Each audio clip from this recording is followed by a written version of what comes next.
અમરેલીમાં માનવભક્ષી સિંહણનો યુવક પર હુમલો. રાજુલાના કોવાયા ગામ નજીક સિંહણે હુમલો કર્યો હતો. હુમલામાં પ્રકાશચંદ્ર નામના યુવકનું મોત થયું હતું. રાત્રે ઉત્તરાખંડ વતન જવા આ યુવક નીકળ્યો હતો.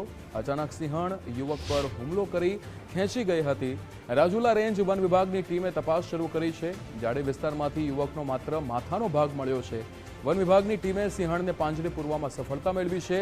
સિંહણને ટ્રાન્ક્યુલાઇઝ કરીને પાંજરે પૂરવામાં સફળતા મેળવી છે. ત્યારે માનવભક્ષી સિંહણના હુમલાથી લોકોમાં ભયનો માહોલ છે.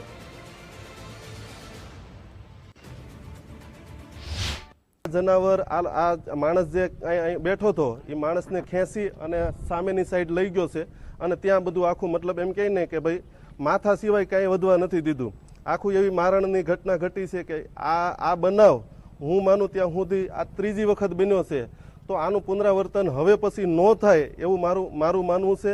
અને આગળના ટાઈમની અંદર હું માનું ત્યાં સુધી સરકારશ્રીને હતે વિનંતી કરું છું કે ભાઈ આના પરિવારને જે કાંઈ ઘટના ઘટે છે એ બધાના પરિવારને વળતર મળવું જોઈએ એવું મારું માનવું છે.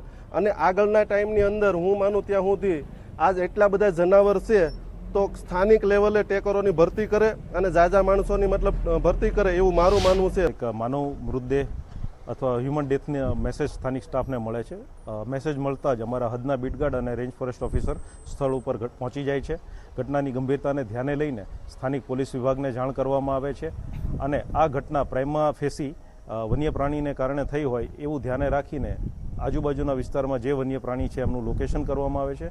લોકેશન કરીને બને એટલું જલ્દી એમનું રેસ્ક્યુ કરવા માટે અમારા વેટરનરી ઓફિસરની ટીમ આવી જાય છે અને સ્થાનિક સ્ટાફ અને વેટરનરી ઓફિસર મળીને એનું રેસ્ક્યુ ઓપરેશન કરે છે.